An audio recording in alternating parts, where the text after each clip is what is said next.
Hello everybody and welcome to today's video. Now, a request that I've been asked numerous times over the past few weeks after I've been releasing various different videos testing out different bikes on Zwift is what is the best bike for a brand new rider on Zwift?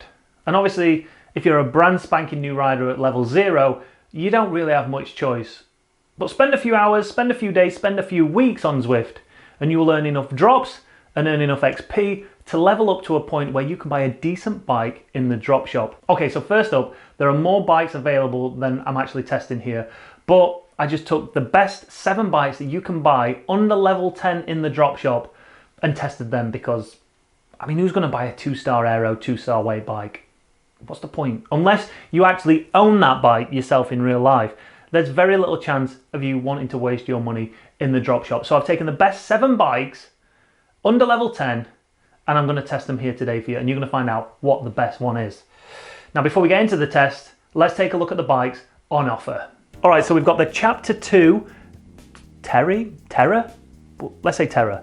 The Cannondale Evo, the Zwift Aero bike, the Canyon Ultimate, the giant TCR Advanced SL, I think. One of the newest bikes to come to Zwift, which is the Ribble Endurance bike, and also the Specialized Ribble S-Works. Right then, so they're the bikes, but what is the test?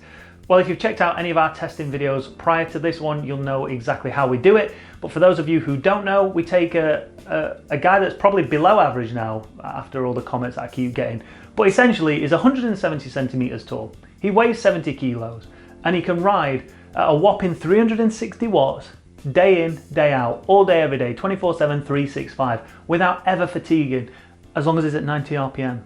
He gets really tired if he goes any slower than that. So we're going to let our rider loose on the figure of 8 course over on Watopia. It's long enough to give us an idea of those time gaps between those bikes, but also short enough so I don't have to spend 7 days testing various different bikes. And it really does have a bit of everything. There's plenty of climbing in there, there's undulation in there, there's plenty of flat roads, there's descents, there's everything that you will find on the plethora of different Zwift courses, obviously excluding the jungle route, Alder Zwift, and obviously the Epic KOM. They're completely different beasts. In fact, if you want to check out the top 10 climbing bikes on Zwift, you can do that just by clicking up in the top corner there. But we're not talking about climbing bikes specifically today. We're looking at all-round bikes. So let's get on with the test and count down from number 7 to number 4 in the chart. So in at number 7 is the Ribble Endurance. Stunning looking bike. One of the best looking bikes on Zwift in my opinion. It has an aero rating of 3, a weight rating of 3 also. It comes in at a price just over 390,000 drops. It's unlockable from level 7 and the lap time, 41 minutes, 23 seconds dead, which puts that in dead last position. Pritchard's rating, it looks beautiful, but it's bloody cack.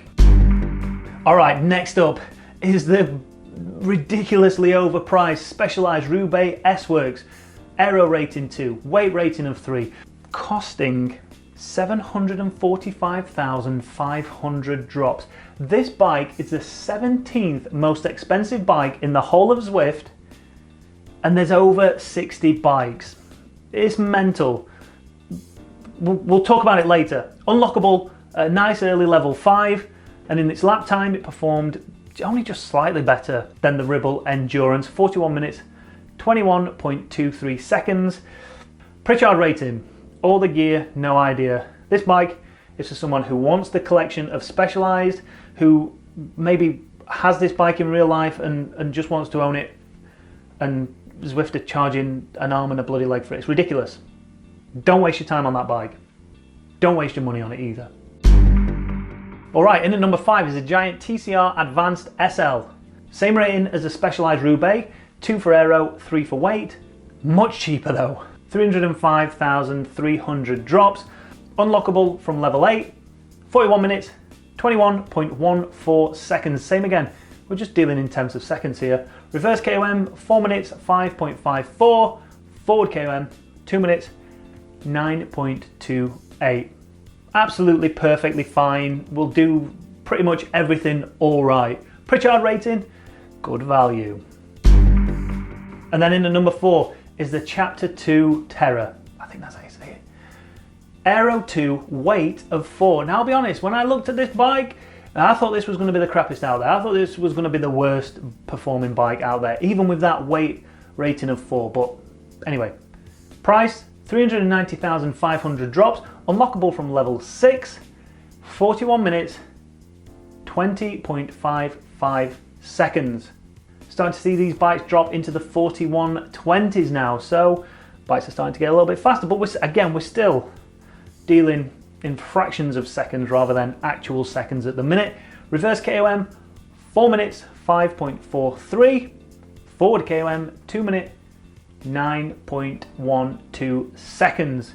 Sitting right in the middle of the road, does everything absolutely adequately fine. Pritchard rating, it's not for me this bike, but if you've got one, go and buy it.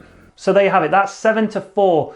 Now, 2.5 seconds between that Chapter 2 and that Ribble. That Ribble really, I don't know why it's so slow. It really is pants. And I don't know if it should be. I don't know.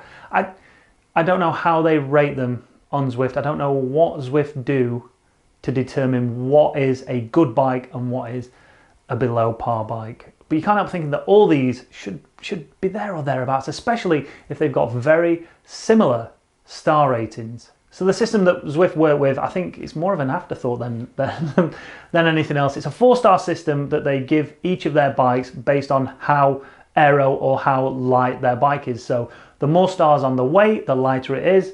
The more stars on the aero, the more aero it is. Obviously you tend to find that you either have a really high aero bike like the TT bikes, or you have a really lightweight bike that climbs really well. But when you get a bike that's 3-star across the board, then you expect that to do everything really well. Take for instance the Tron bike, the concept bike, that is 3-star across the board. But if you compared that to the Ribble, you'd see a massive difference. And again, we might only be talking a few seconds here or there, but then extrapolate that over, you know, double the distance or up a climb or whatever it might be. All of a sudden you've got a big difference in these bikes. But take a look at the Chapter 2. 2-star aero, 4-star weight. So you'd think that that bike would have a distinct advantage on the climb. And it does. By a couple of tenths of seconds, it's faster than the Ribble. But then the Ribble's aeroness, you would think, would bring that gap back and then push it on further, because the figure of 8 is much more undulating than it is going up hills. There's only a couple of climbs in there. So you'd think an aero bike would perform slightly better on the figure of 8 than a lightweight bike, but it's clearly not the case. So what is this system that they've got in place? Is it literally just an afterthought that we'll just give it 3 stars, or are these companies saying, I'd like 3 stars on that, 3 stars on that, but then whatever the algorithm says, you do whatever you want? I don't know. It'd just be interesting to find out. But anyway, without further ado, let's get into the top 3 best bikes that are unlockable under level 10. And in at number 3 is the Canyon Ultimate, which I believe made an appearance on my top 10 climbing bike. So a bloody good bike for climbing in my eyes.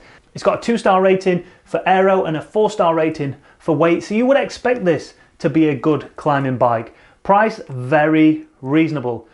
234,300 drops. As I say, slightly higher level to unlock it at level 10, but can go round the figure of 8 course in 41 minutes, 20.40 seconds. On the reverse KOM, 4 minutes, 5.38 seconds, finished 2nd place. On the reverse KOM, forward KOM, 2 minutes and 9.09. Again, 2nd place overall on the climbs. Pritchard's rating, probably one of the best climbing options full stop, let alone just in this test, but not the fastest climbing bike in this test. That went to 2nd position, the Cannondale Evo. Exactly the same star rating as the Canyon Ultimate, 2 for aero, 4 for weight, and comes in even cheaper than the Canyon Ultimate at 213,000 drops. Unlockable a level earlier at level 9. A lap time around the figure of 8, 41 minutes, 20.15 seconds.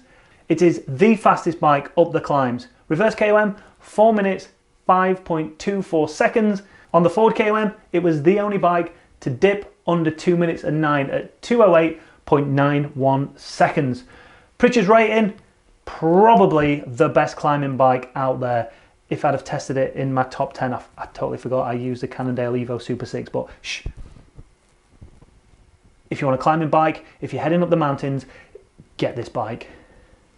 And then in at number one is probably a surprise to everybody. It was a surprise to me, especially when you look at how much faster this bike is compared to everything else in this test. It is the Zwift Aero. 3-star aero rating, 3-star weight rating, unlockable at level 6, so nice and early.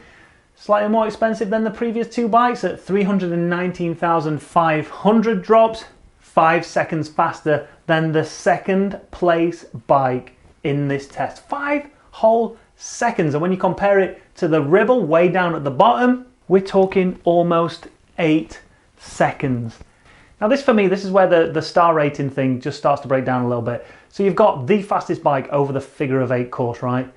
But when you send it up the reverse KOM, it comes in at a time of 4 minutes and 5.51, which makes it 4th fastest overall, right? Then compare that to its forward KOM, 2 minutes and 9.84. It was the slowest up there. But why is there a disparity between the forward KOM and the reverse KOM? You'd think the longer the climb, the bigger the time gap would be between this aero bike and the Cannondale Evo. But then I thought maybe, even though it's shorter, the forward KOM literally just goes up and up and up and up and up. There's no real respite on that climb. Whereas if you look at the reverse KOM, once you get up to the top, there's a little bit of flat road, a tiny little bit of undulation, and maybe that's enough just for that Zwift Aero bike to start recouping some time that it lost on the climb by being much more aero. I don't know. So there you have it. That's my guide to the top 7 bikes unlockable under level 10. But one more thing I want to have a think about and get cracking into discussion with this one, right? So currently we've got the Zwift Classics going off and we're having these Zwift Pro-Am races going off pretty much all the time now. Now the go-to bike for the majority of people that aren't sponsored is the Zwift Aero. Zwift kind of force people onto that one or say this is the standard bike that we use within our races, right? So let's take Ribble Well-Type for instance. They get to ride the Ribble Endurance bike. Yay! Repping for their sponsor, but repping at the back, or at least repping having to put way more energy in because they're on the crappiest bike. Compare that to someone who might be riding for EF Pro Cycling who gets to ride the Cannondale, or someone who isn't sponsored and they can take their pick of whatever bike they want. Zwift Aero, I don't think we can use a concept bike anymore, can we?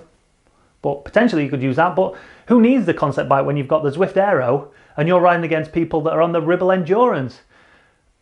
Big distinct difference there. I think now is the point where we should really think about allowing riders to ride said bike of sponsor on a race, but just level the playing field, give everything 3-star rating aero, 3-star weight, and make sure that the algorithm sits right for every single bike within that race. There should be no disadvantage or advantage when it comes to bikes on Zwift.